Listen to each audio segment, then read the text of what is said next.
दुनिया में कुछ लोग हैं जो हर चीज एक साथ करना चाहते हैं और फिर कुछ लोग हैं जो एक चीज बार बार करते हैं। अगर आप पहली तरह के हैं तो आप काफी एवरेज रहेंगे और अगर आप दूसरी तरह के हैं तो आप पूरी दुनिया बदल सकते हैं। The one thing by Gary Keller.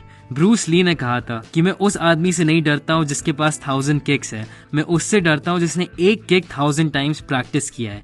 ये बुक उस वन किक को प्रैक्टिस करने के बारे में है। काफी लोग बिजी फील करना पसंद करते हैं, बहुत सारी एक्टिविटीज करते रहेंगे ये सोचने के लिए कि वो कुछ कर रहे हैं। वो बड़ी बड़ी चेकलिस्ट बनाएंगे और एक के बाद एक उनको चेक करते जाएंगे ताकि उनको वो रश मिले कि वो कुछ अकॉम्प्लिश कर रहे हैं। लेकिन क्या ये लॉन्ग टर्म में एक्चुअली यूजफुल है? ये मैं हमेशा करता था कि अगर मुझे पढ़ाई करनी होती थी तो मैं बहुत बिजी फील करता था और मैं बाहर जाके बहुत अच्छी नोटबुक्स और पेन्स ले आता था अपने नोट्स बनाने के लिए, और फिर मैं एकदम ध्यान से एक कप ऑफ कॉफी बनाता था कॉन्सेंट्रेशन इंप्रूव करने के लिए।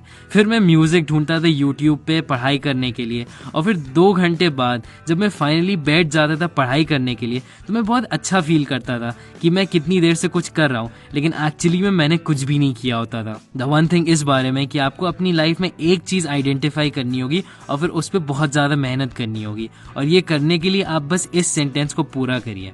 वो क्या चीज है जो आपको करनी होगी डैश अचीव करने के लिए?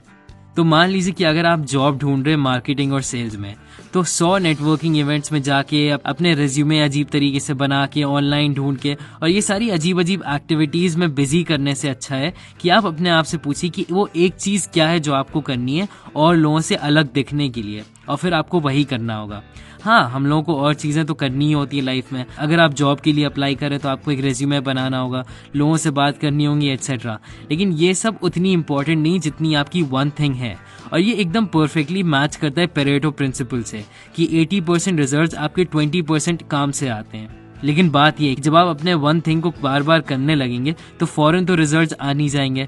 तो ऑथर डोमिनो इफेक्ट के बारे में बात करते हैं जो आपके एफर्ट्स देंगे और वो कैसे ओवर टाइम बढ़ते चले जाएंगे। ये पावर होती है ज्योमेट्रिक प्रोग्रेशन की। एक बहुत अच्छा तरीका है इसके बारे में सोचने का कि अगर आप हर रोज 1% से इम्प्रूव करेंगे तो साल के एंड में आप 37 टाइम्स बेटर होंगे जहां से आपने शुरू किया था।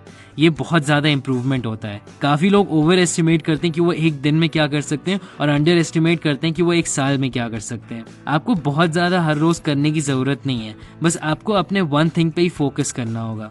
अपने आप से पूछिए वो क्या एक चीज है जो आपको करनी होगी वहां पहुंचने के लिए जहां आप पहुंचना चाहते हैं। ये आप अपनी लाइफ के हर एरियाज के बारे में सोचिए और फिर उसको करिए।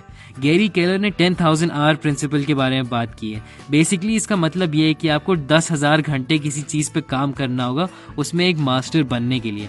तो इसका बेसिकली मतलब है कि आपको 4 घंटे रोज काम करना होगा 10 साल के लिए। तो ऐसा करिए कि हर रोज आप अपना वन थिंग 4 घंटे के लिए करिए और फिर हर हफ्ते एक दिन ऑफ ले लीजिए और प्लान करिए आगे क्या करना है। सक्सेस इतना ही सिंपल है और इतना ही मुश्किल है। इस बुक में 6 झूठ बताए गए हमें जो हम लोगों को सोसाइटी ने बताए।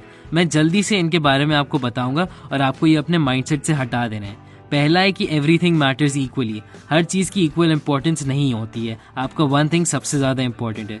दूसरा है मल्टीटास्किंग। मल्टीटास्किंग पॉसिबल नहीं है प्रोडक्टिविटी लूज करे बिना। फ्लो स्टेट में एंटर करना बहुत ज्यादा इंपॉर्टेंट है और मल्टीटास्किंग इसको इम्पॉसिबल बना देता है। 3 है एक डिसिप्लिन्ड लाइफ जीना। आपको डिसिप्लिन होने की बहुत जरूरत नहीं है जिंदगी भर, बस 66 डेज डिसिप्लिन होना काफी एक हैबिट बनाने के लिए। आपको अपने दांत ब्रश करने के लिए डिसिप्लिन की जरूरत नहीं होती है। चौथा है कि विल पावर आप कभी भी कॉल कर सकते हैं। चाहे आप जितने भी मोटिवेशनल वीडियोस देख लें, आपके पास एक limited amount of will power होता है। हाईएस्ट होती है वो जब आप सुबह उठते हैं और लोएस्ट होती है सोने से पहले। इसको वाइजली यूज किया करिए। आप अपना वन थिंग सुबह में ही किया करिए मैक्सिमम बेनिफिट के लिए। 5th है a balanced life. Balance life overrated होती है। आपको ये करना होगा कि आप अपनी प्रायोरिटीज डिसाइड करिए और उसमें एक्सेल करिए। मेन आइडिया ये है कि आपको अपनी वर्क और लाइफ को काउंटर बैलेंस करना होगा। आपको अपना वन थिंग इन दोनों एरियाज में डिसाइड करना होगा और उस पर पूरी मेहनत करनी होगी। लास्ट है कि बिग इज बैड। हम लोगों को दुनिया ये बताती है कि बड़ी चीजें या तो बुरी हैं या बहुत इम्पॉसिबल है अचीव करना। ये सच नहीं है। डिसाइड करिए कि आपका वन थिंग क्या है और फिर उसको अटैक करिए हर साइड से। अगर आपने ये डिसाइड कर लिया कि पैसे कमाने का सबसे बेस्ट तरीका है एक बुक लिखना, तो हर रोज 4 घंटे ब्लॉक कर दीजिए और वही करिए और फिर उसके बाद और चीजें करिए। अपनी लाइफ को अपने वन थिंग के आसपास प्लान करिए।